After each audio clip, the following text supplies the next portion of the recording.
Dios les bendiga. Saludo a todos en el nombre de Cristo Jesús, pidiendo al Padre que se encuentren fortalecidos en la fe en Cristo Jesús. Vamos a abrir nuestra Biblia en el libro de Hechos, capítulo 3, versículo 19. Así que, arrepentíos y convertíos, para que sean borrados vuestros pecados, para que vengan de la presencia del Señor tiempos de refrigerio. ¿Qué es arrepentirse? ¿Te has puesto a pensar y meditar en el significado de la palabra ¿qué es arrepentirse? Bueno, pues déjame decirte qué no es arrepentirse, qué no es arrepentimiento. No es lamentarse, porque hay personas que se lamentan, lloran, pero no están dispuestos a dejar su pecado. Quieren las bendiciones del Señor, pero no quieren que gobierne su vida el Señor. Tampoco es confesar la maldad y después de confesarla, seguir aún en ella. Tampoco es remordimiento. O sea, sentirse mal porque hay consecuencias por haber hecho mal, pecado, por haber faltado. Y dicen, si no lo hubiera hecho, no estaría como estoy ahora. No me encontraría en esta situación. Así que arrepentirse no es remordimiento. Ni tampoco, por el mismo remordimiento, cubrir el pecado con buenas obras y creer que eso es arrepentimiento. O sea, hay gente que hace daño, falta, peca y piensa que por hacer una buena obra va a cubrir sus pecados, pero no es así. Eso no es arrepentimiento. Arrepentimiento es tener convicción de pecado. Estar convencido de que uno está en pecado.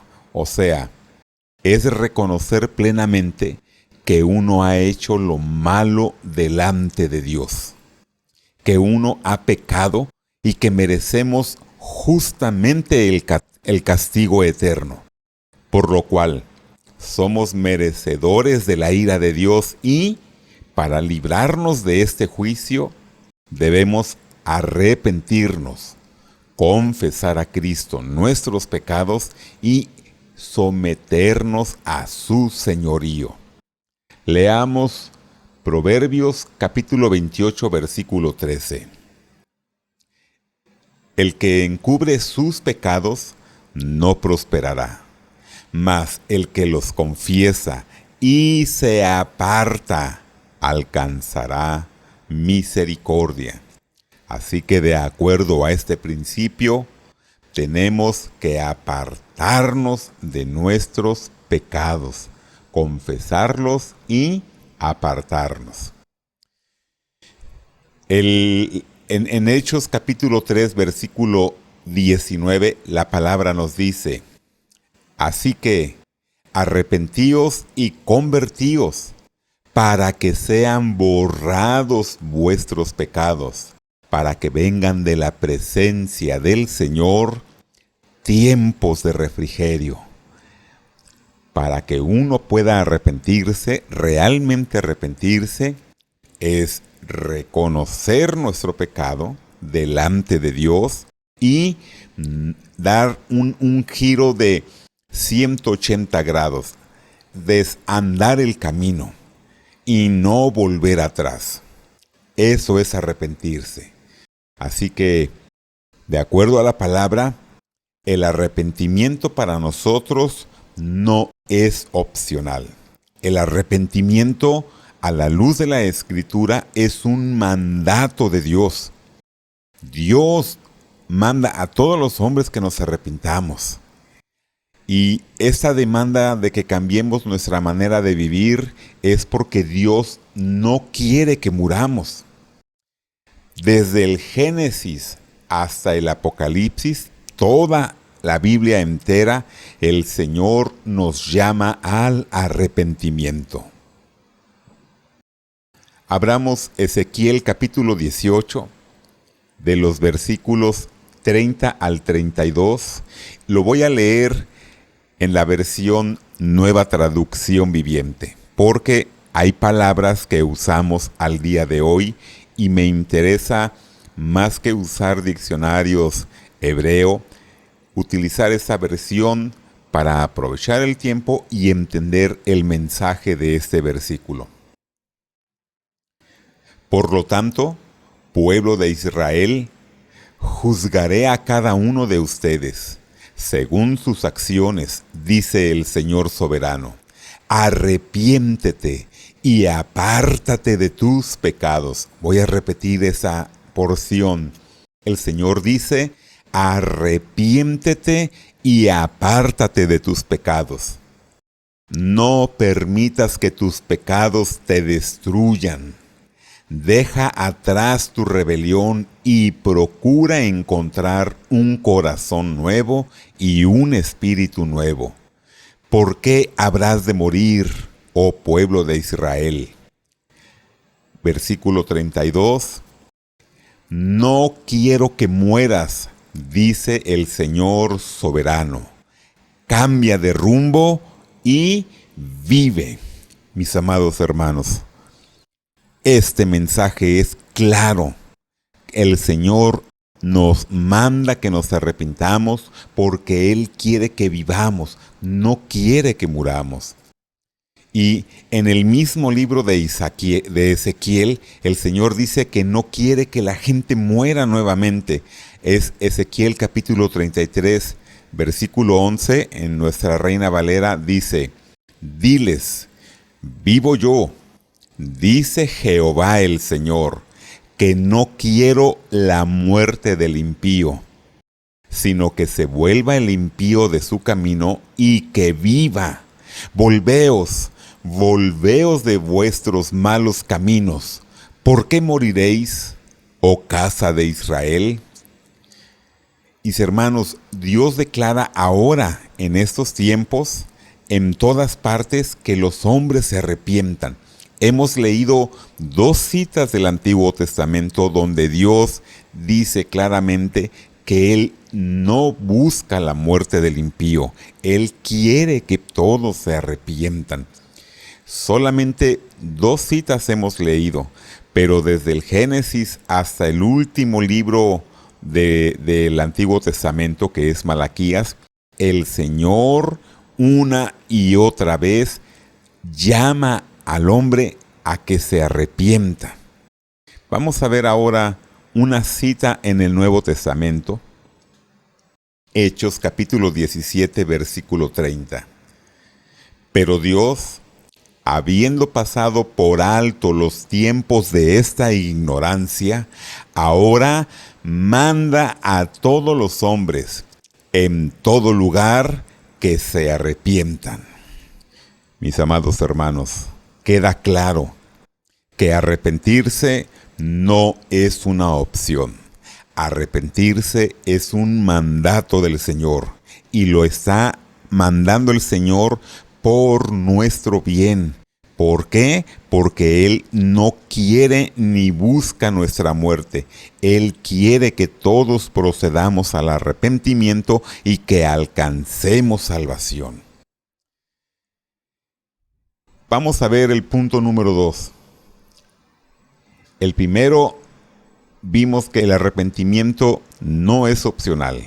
Y el punto número 2, Jesús habla de que el arrepentimiento debe poderse ver, debe ser evidente.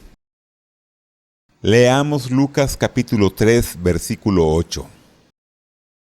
Hay una porción de ese versículo que dice, haced frutos dignos de arrepentimiento. ¿Por qué crees que eres discípulo de Cristo? ¿Te has puesto a meditar? ¿Has puesto a pensar? ¿Por qué crees que eres discípulo de Cristo? ¿Por solo decir que eres cristiano? No.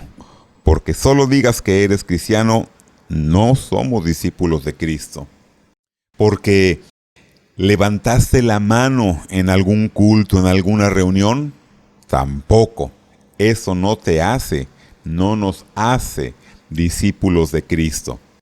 O porque has orado una oración tremenda, fuerte, poderosa, tampoco nos hace eso discípulos de Cristo. O porque vas a la iglesia, tampoco. No es así. ¿Porque diezmas? No. Es más, en el mundo hay gente que no quiere saber nada del Señor ni comprometerse y sin embargo ofrendan, diezman a las iglesias, dan su dinero. Eso no es arrepentimiento. Eso es remordimiento y lavar tus culpas, pero no es arrepentimiento. O porque ya te bautizaste. Eso tampoco es arrepentimiento. Así que esto nos conduce al punto número 3. El verdadero discípulo inicia con el arrepentimiento.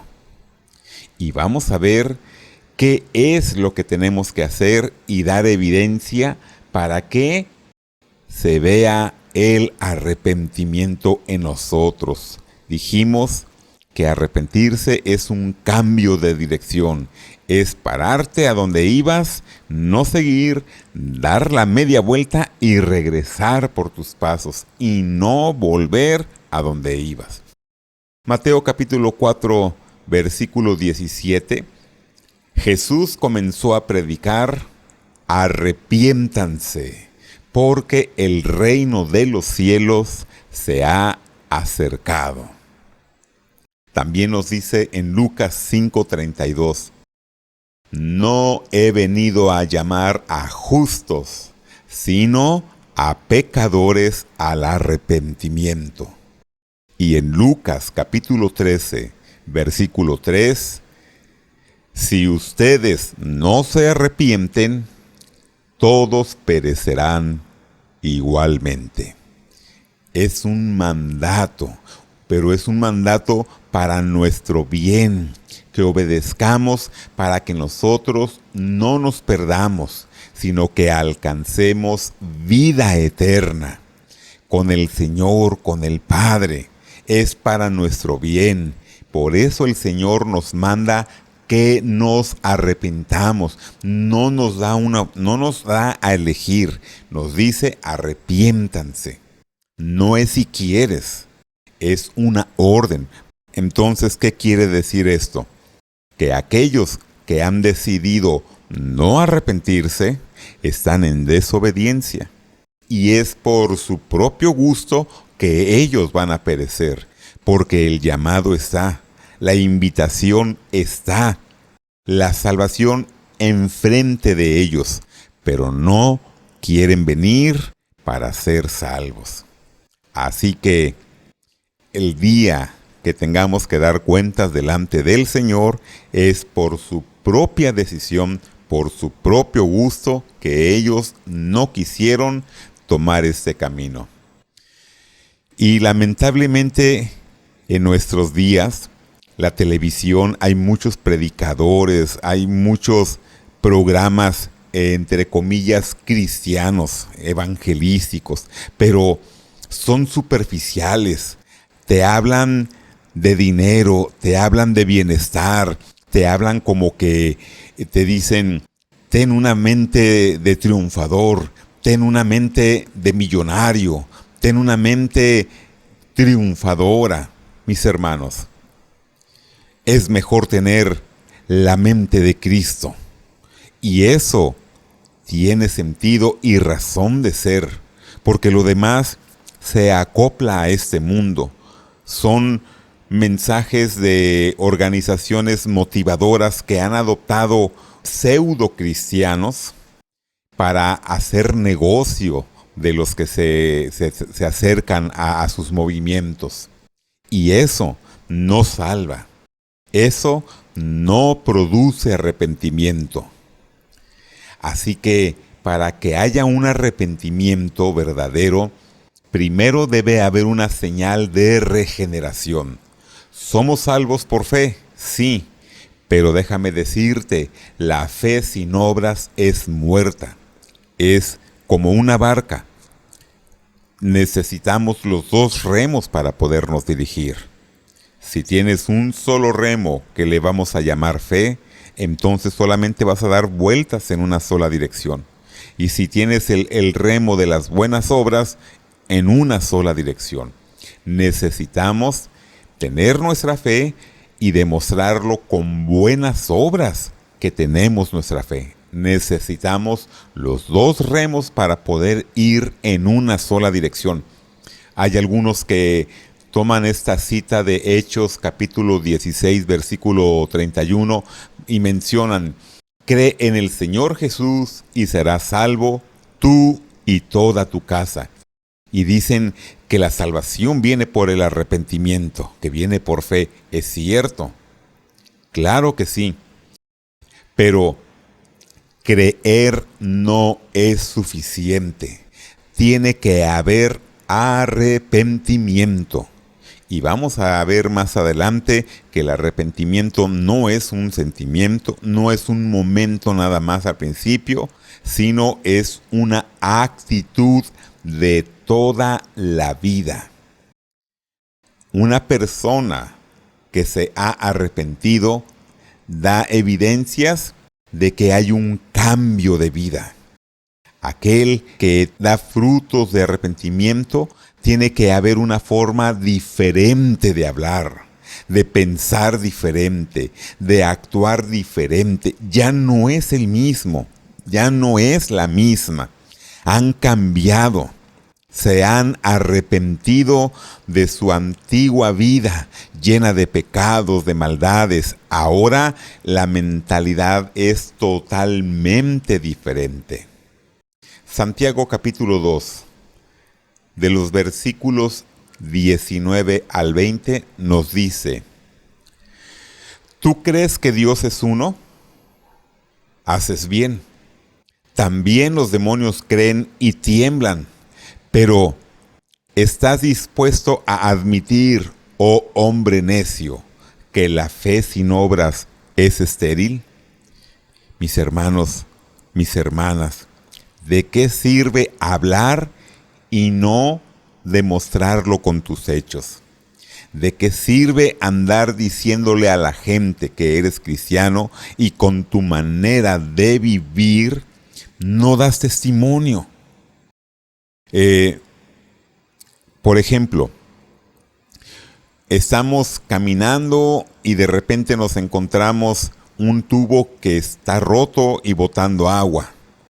Y hay una persona que tiene sus herramientas, tiene sus botas, sus guantes, y con una llave perico está apretando ese tubo, poniéndole una cinta, y uno sabe que ese hombre es un plomero.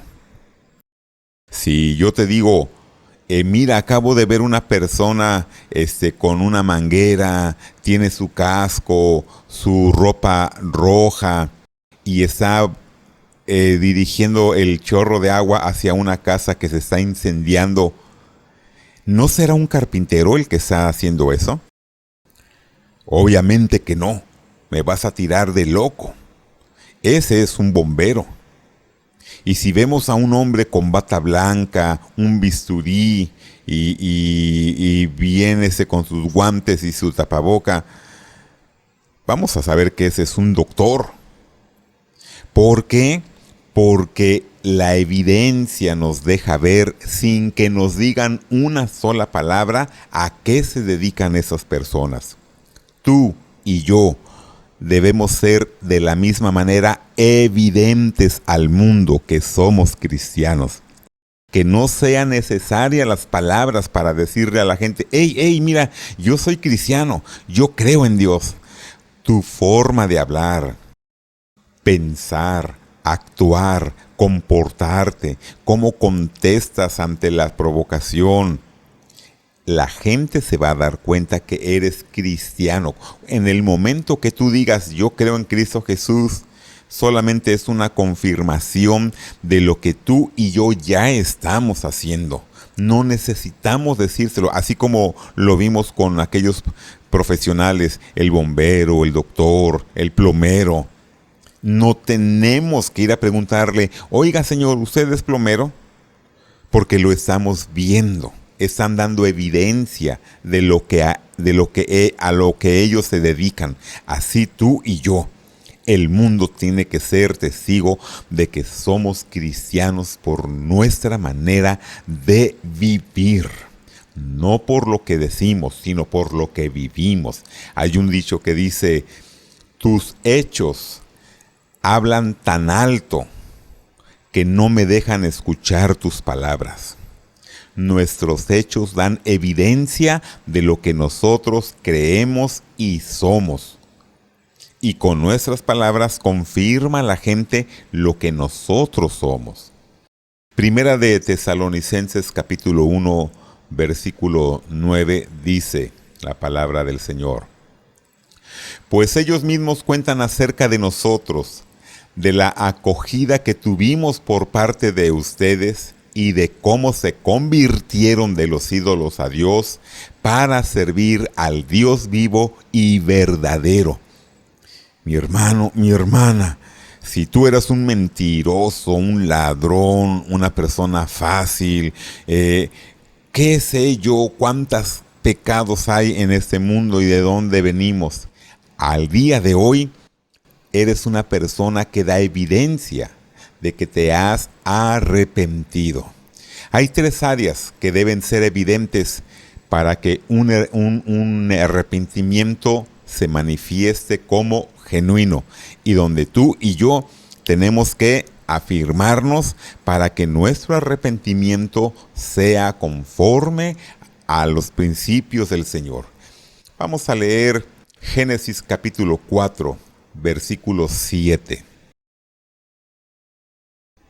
Seguramente, si obraras bien, pondrías buena cara, pero si no obras bien, el pecado te acecha a la puerta para dominarte. Sin embargo, tú puedes dominarlo a él. Vamos a leer esta misma cita de Génesis 4:7 en la versión Nueva Traducción Viviente.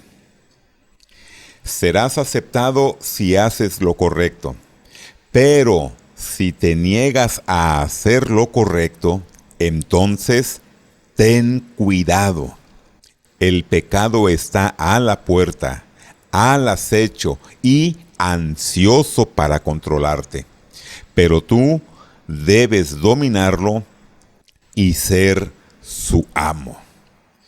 Mi amado hermano, mi amada hermana, Dios está diciendo que nosotros tenemos autoridad por encima del pecado. Y quiero hacer una observación. Dios le estaba hablando en este momento a Caín, cuando Caín estaba celoso de que su hermano Abel había sido bien vista su ofrenda, porque había hecho lo correcto. Y Caín estaba celoso de su hermano porque había hecho lo correcto delante de Dios. Y en su mente ya estaba pensando cómo hacerle daño a su hermano Abel. Y Dios, antes de que suceda, le dice que el pecado está acechando a su puerta, lo está amenazando, lo está intuyendo a hacer lo malo. Pero Dios le dice que Él puede dominar el pecado y se puede convertir en su amo del pecado. En lugar de obedecerlo, Él puede gobernar.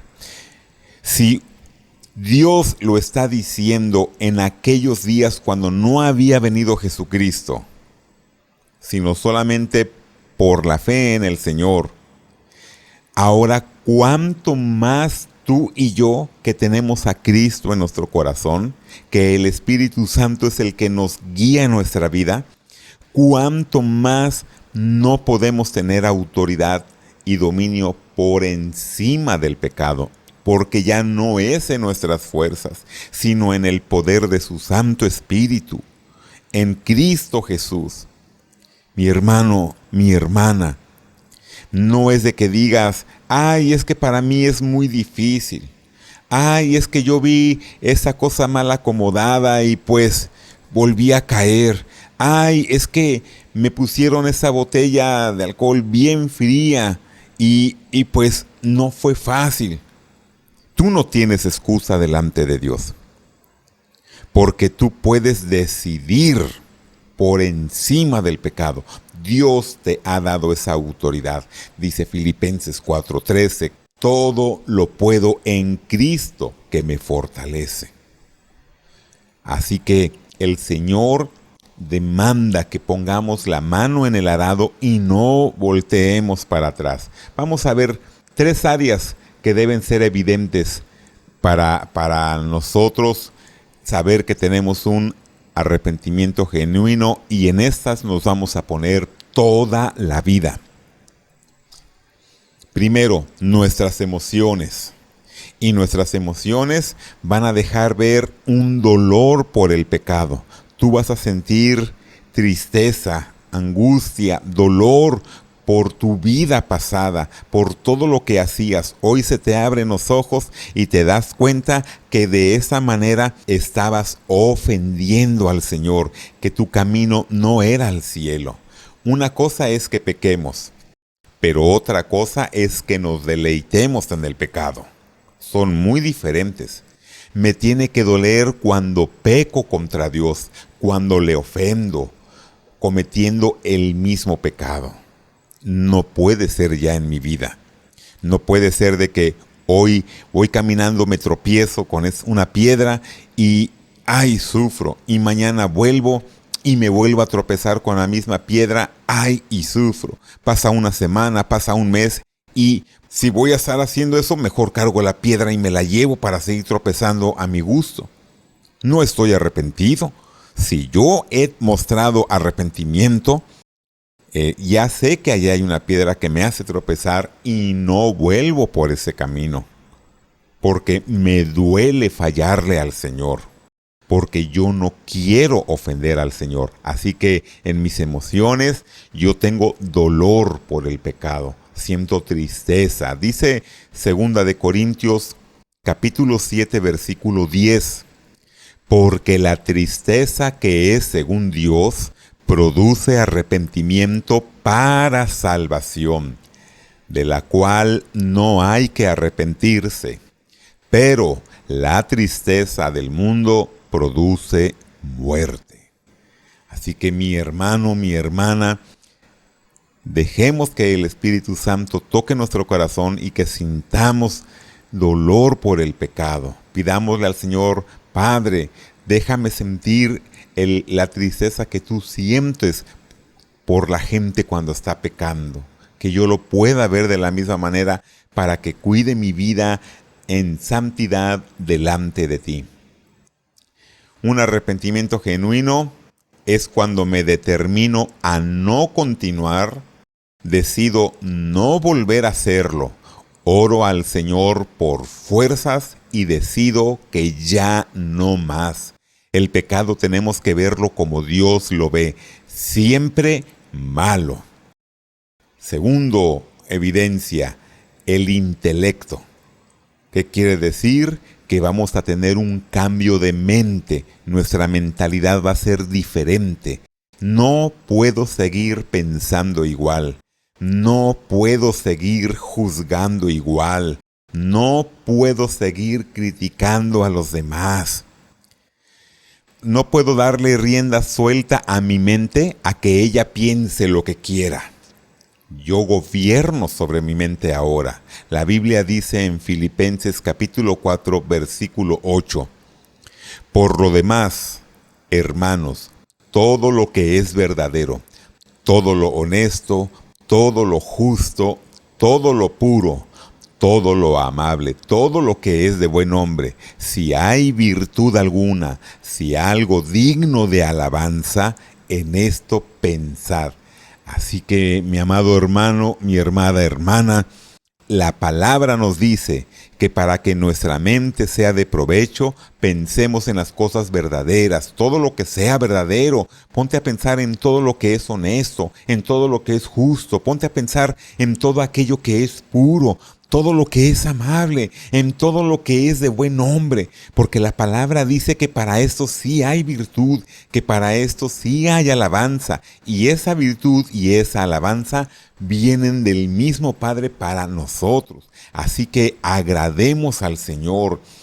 Tú tienes gobierno sobre tu mente. Cuando lleguen esos recuerdos sucios, esas imágenes de lo que viste, lo que oíste, lo que estabas pensando en tu vida pasada, cuando lleguen a tu mente, en el nombre de Cristo Jesús, te pones a pensar en las cosas que ahora acabamos de leer en Filipenses 4:8, y tú tienes autoridad por encima de tu mente en el nombre de Cristo Jesús.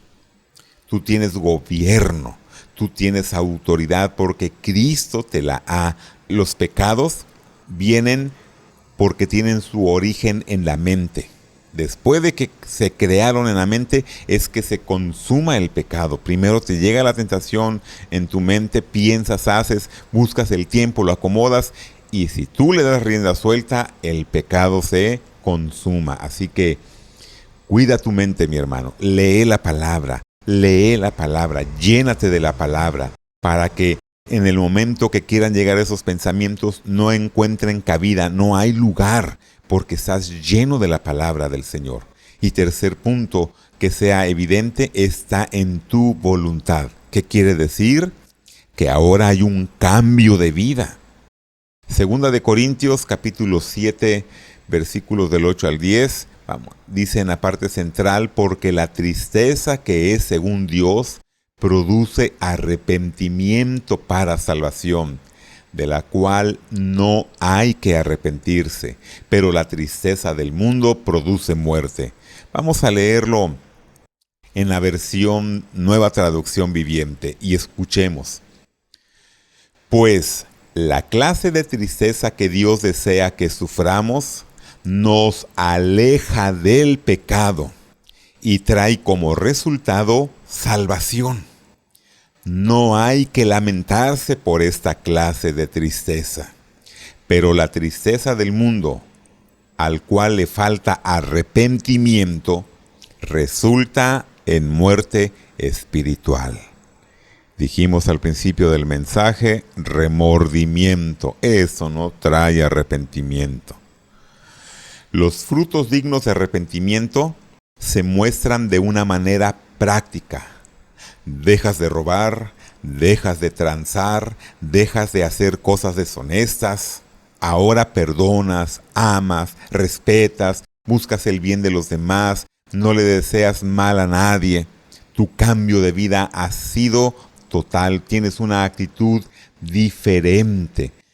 Por ejemplo, no es lo mismo o no es confiable que hay un delincuente tremendo en la cárcel y de repente él le entra el remordimiento porque se ha dado cuenta que sus malas decisiones le trajeron consecuencias muy severas a su vida.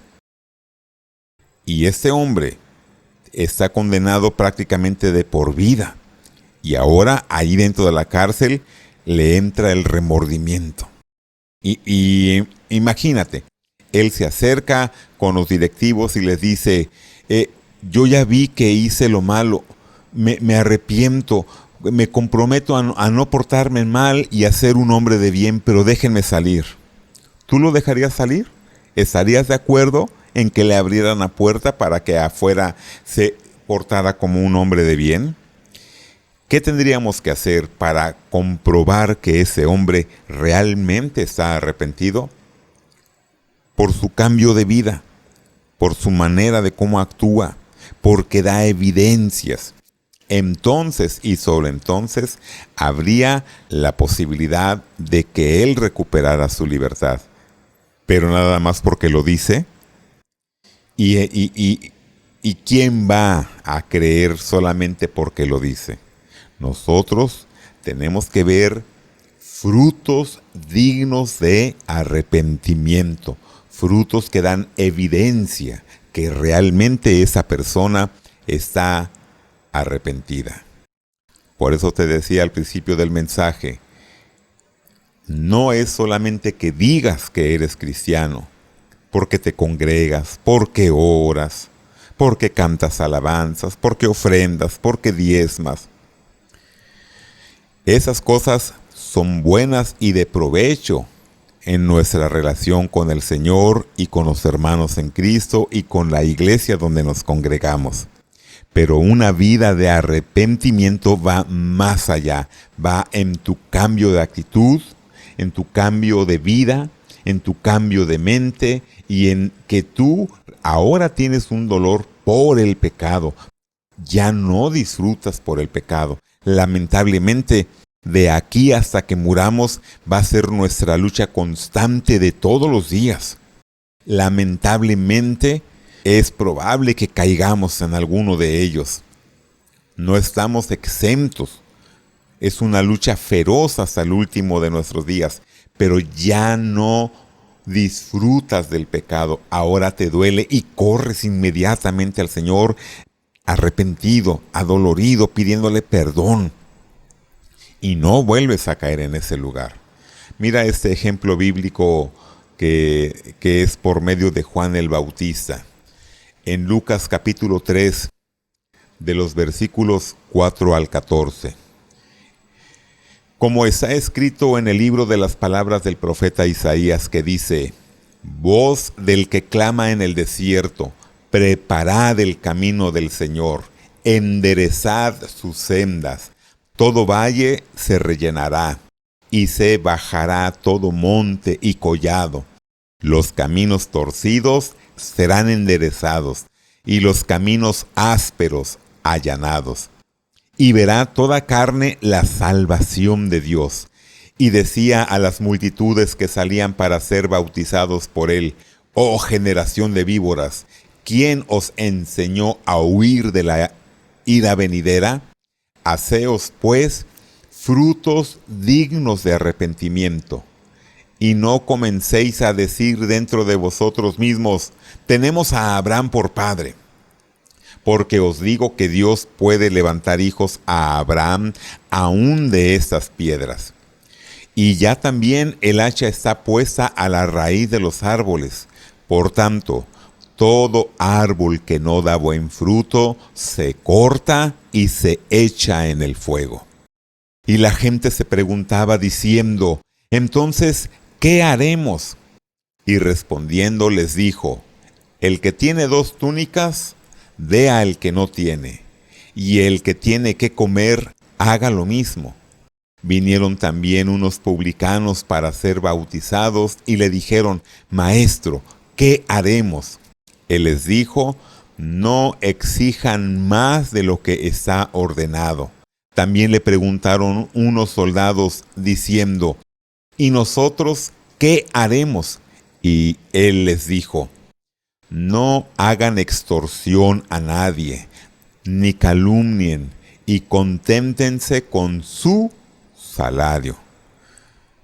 ¿Se dan cuenta? ¿Te das cuenta, mi hermano, mi hermana, te das cuenta que es un cambio radical de actitud? Que todas aquellas cosas que antes hacías mal, hoy ni siquiera piensas en ellas. Hoy las ves con dolor, con tristeza, y no quieres ya regresar a esas porque ofendes a Cristo Jesús. Porque ahora ya no eres esclavo, esclava del pecado. Ahora nos sometemos a la autoridad y señorío de Cristo Jesús. Somos sus siervos, somos sus esclavos del Señor y a Él solo buscamos agradar y servirle en todo momento. Concluyo con esto, mi hermano. El arrepentimiento no es un sentimiento. Es una decisión de toda la vida. Desde el día que tú hiciste esa oración de confesión recibiendo a Cristo Jesús como tu Señor y Salvador después de haber reconocido que has hecho lo malo y pecaste delante de Él, desde ese día, tienes un compromiso, vivir una vida de arrepentimiento hasta el día que muramos y nos llame a su presencia al Señor. Eso nunca va a cambiar. El arrepentimiento es una actitud de toda la vida, todos los días de la semana. Es 24/7. Dura hasta el día que muramos. Es una lucha constante, sin tregua. Es que tú y yo pongamos la mano en el arado y no miremos atrás. Así que, si tú has aflojado en esta área, hoy es el momento de pedir perdón y regresar a tu vida de arrepentimiento para no volver atrás, para permanecer en el camino del Señor. Y si tú que me escuchas no has aceptado a Cristo Jesús y has escuchado este audio, te invito a que allí donde estés reconozcas la autoridad de Dios y de Cristo Jesús en tu vida y que aceptes el regalo de vida eterna que Jesucristo nos ha entregado. Solamente es cuestión de que tú le recibas, porque Él ya pagó todo. Así que, si esa es tu decisión, la cual es la mejor que puedas hacer en toda tu vida, te invito a que repitas esta oración conmigo para que recibas al Señor y tomes una decisión de servirle siempre. Cierra tus ojos. Señor Jesucristo, reconozco que he hecho lo malo delante de ti. He pecado y te pido perdón por mis pecados. Escribe mi nombre en el libro de la vida. Me arrepiento de mis pecados y te pido que no te acuerdes de ellos nunca más. Te reconozco como mi Señor, como mi Salvador. Amén. Hoy has hecho la mejor decisión de tu vida. Y dice la palabra que por uno que se arrepiente hay fiesta en el reino de los cielos. Así que busca una iglesia que esté centrada en la palabra, que la Escritura sea su fundamento. Nosotros nos congregamos en Proyecto Los Nova número 45. Ahora estamos reuniéndonos virtualmente a que escuches estos mensajes y que busques del Señor y te acerques con alguno de los hermanos de nuestra congregación para que tú seas ministrado y guiado en la palabra del Señor. Porque es importante que nos congreguemos. Dice en Hebreos 10:25 que no nos dejemos de congregar. Así que bienvenido a la familia de Cristo y Dios les bendiga a todos abundantemente.